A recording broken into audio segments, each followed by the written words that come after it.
আপনি তো একজন থার্ড পার্সন হিসেবে প্রবেশ করেছেন, কারণ লায়লাকে সারা বিশ্ব চিনে, মামুনকে চিনে। একদম ঠিক কথা বলেছেন ভাই, আপনি সেখানে এসেছেন, আপনি ভিউ নেওয়ার জন্য এসেছেন, ভাইরাল হওয়ার জন্য এসেছেন। একদম ঠিক কথা বলেছেন ভাই। দেখা যাক এখন পিস মামুন কি বলে। এরা তো ভিউ কামানোর জন্য আইছে, দেখা যাক পিস মামুনের এখন কথা শুনে। বছর তোর সাথে আমি ইনভেস্ট করছি, আমার সময়টা তোরে দিছি, আমার জীবনটা তোরে 4টা বছর দিয়ে রাখছি।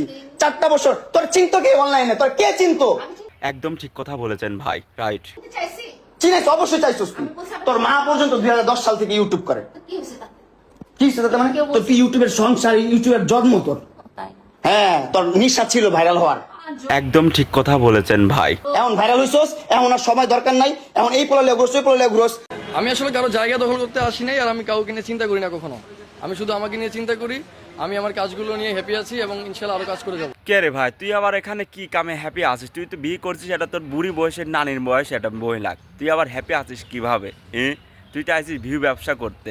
আমি আসলে কারো জায়গা দখল করতে আসি নাই, আর আমি কাউকে নিয়ে চিন্তা করি না কখনো। বাইরে ভাই, তুই এই কি কাজটা করলু ক? এই দায়িত্বটা আমি লিখতে চাইছিলাম, আর এই দায়িত্বটা তুই লিখলিলু।